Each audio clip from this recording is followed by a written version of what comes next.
Okay, so what we're going to do here is explore optimization with your animations. So what is optimization? Essentially, it's how you can make a product look the best it possibly can, depending on the platform that you are producing it for. So you will need to consider the purpose of the animation, the color, the size, the frame rate, and the compression in order to make sure that it is appropriate to the file format that you make it in. So as you have to produce something for a smartphone and a website, you need to produce two final exported versions in different file formats. What I wanted to talk about first was the use of vector and bitmap images. So just to recap, on the left-hand side here are bitmaps. They're also called rasters. There's just two names for it. They mean exactly the same thing. So when you zoom in on a raster or a bitmap file, what you can see is that the pixels become really, really visible, tiny, tiny squares. So the overall effect is very blurry. But bitmaps and raster images have less data, so you don't have to store something in such high quality because it won't take as much space and as much storage, and it won't take as much memory to load. So if you want to make something in a lower optimization and a smaller file size, then you would produce something with bitmap images. The flip side of that would be vector images. So vector images, just a little bit of sort of context, they store image information as a series of coordinates, otherwise known as vectors. So basically when you zoom in on the image, it does not blur and it does not pixelate. So this is when you see really high quality images, billboards, interactive billboards, bus posters, train posters. They will use vector images because it's the best quality, the highest quality. But the disadvantage of that is, again, they would take a lot of space. It would have to be a massive file size. It would take a long time to load if you're sending it over to somebody via the internet. But you get a better quality image. So because you are producing something for a smartphone and for the internet, a website, you need to think about your compression rates. You need to think about your file type. So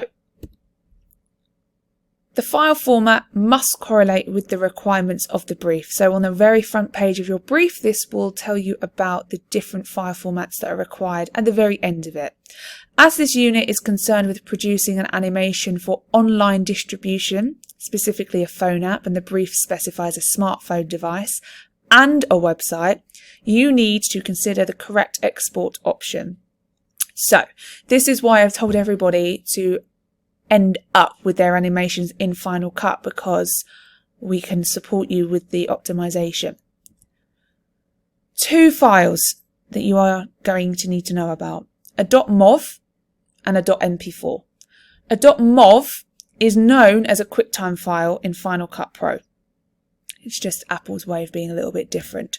A .mov is a high quality, large file type, takes up a lot of space, takes a longer time to load. A .mp4 has a better compression, therefore you're going to shrink all of the data from a .mov, turn it into an mp4, so it takes less space, it will load quicker, but it sometimes loses its quality. The .mp4 is known as an MPEG4 in Final Cut Pro, again just to be different. So when you want to export in a higher resolution, a bigger sized file, it's a .mov, and then to compress it further, you want a .mp4.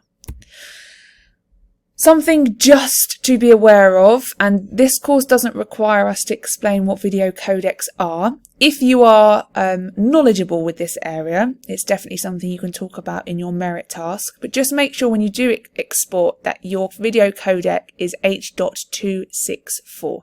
Okay, that is just the compression on Final Cut.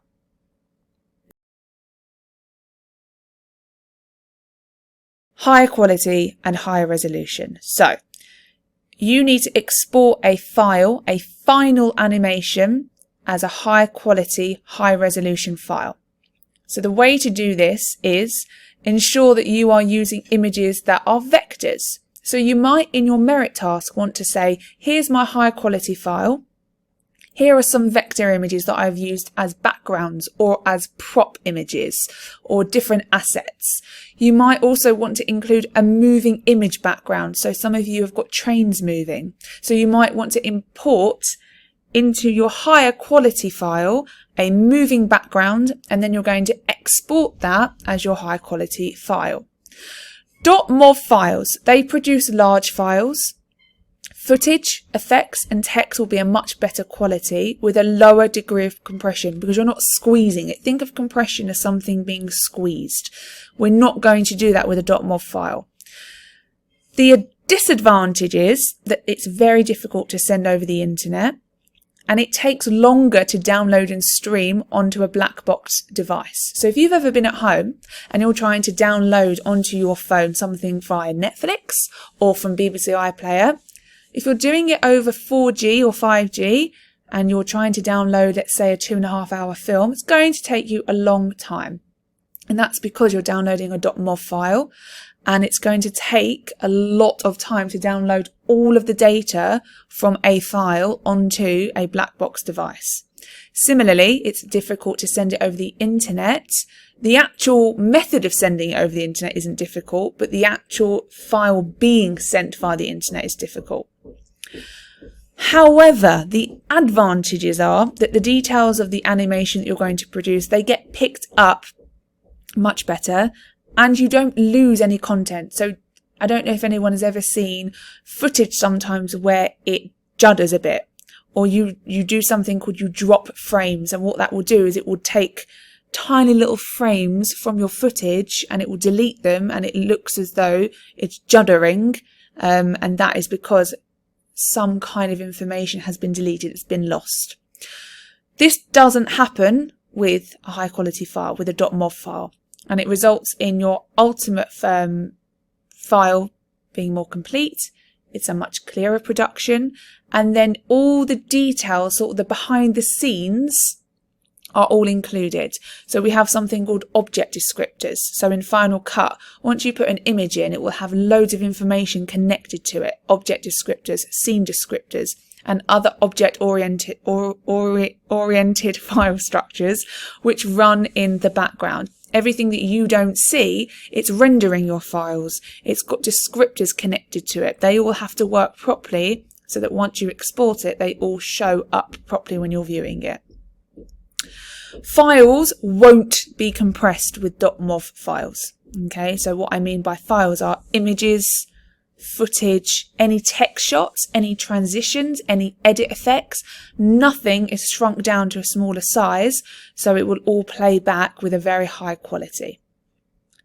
To do this in Final Cut, you want to make sure your format is video and audio. You leave this video codec. You leave it as a QuickTime, and what you'll see in the bottom right hand corner is a much larger file size. So this happens to be 4.1 gigabytes. It's massive. 1080 by 1920, that's the size. 24 frames per second, that's great. So this is only 4 minutes and it's 4 gig, just over 4 gig. So this is a big file, but that's because we're exporting it as a .mov. So all of these aspects are going to be connected to this particular file. Then you'll have to create a lower quality. You'll have to optimize it. You're going to create a lower quality file, and you are going to have therefore lower resolution. For this, the video codec, as I just spoke about probably about 4 minutes ago now, you need to change it to H.2.64. That's just your standard codec for compression and video encoding. So remember, compression, you're making something smaller. Recently, this has become the most popular codec to play videos over the web, and that's because they are supported by lunchtime. They are supported by many smartphones, and the advantage is that that files that are then uploaded are much more accessible. Everybody plays everything via a smartphone or via a tablet, your black box devices, and they're much more accessible if they are a smaller, more compressed, optimized file type. Although Final Cut suggests it's only supported by iPhone devices, it is also supported by Androids and Google phones as it is a web file. So when you are discussing the file type that you have optimized, it would be good to explain why you've done that. It's not just for iPhones, but it's also for Android phones, Google phones, tablets, laptops, iPads, etc. The MPEG, which is known as the MP4 file, provides smaller files, therefore it will load faster because it hasn't got as much data to try and fit together. It also allows users to watch videos over a low bandwidth connection, so that anybody with a poor connection, whether that is Wi-Fi or data, 3G, 4G, 5G, are still able to view the file. Okay? Although the high compression sometimes does lower the quality, so if you're compressing much more, it will lower your quality, it does provide a better viewing experience because it's not so stop-start, it's not so juddery, you're not dropping frames and missing out on content. Unlike the high quality optimization, you would include vectors and moving image. Unlike that, you are going to avoid that with a lower quality file type. So you want to stick with bitmap images, so images that are lower quality, no moving image, otherwise the files will become laggy and we don't want that because it's a lower quality. This is what you would change setting wise for the lower quality. So the format, you drop that down, it becomes Apple devices. So just before that, it was video and audio. So we changed that to Apple devices. The video codec has to be changed to H.264. Previously, we just kept it as the Apple ProRes. And what you'll see is the file size in the bottom right hand corner will drastically change. This is tiny, teeny tiny. It's much lower than 1 gigabyte, let alone 4 gigabytes. The file size in terms of the resolution is exactly the same. The frames per second are exactly the same, but the actual size of it is very, very different. And then what would be good is for you to get a little screenshot of all the different devices just by hovering your mouse over the little computer there. And it would tell you about the different devices that are now available because it's a lower quality. But as I did say, Final Cut suggests it's only supported by iPhone devices, but that is not true.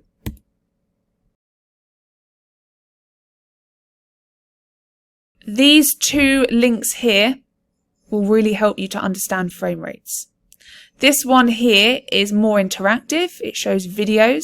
And this one here is a YouTube video that will show you how to do it in Final Cut Pro.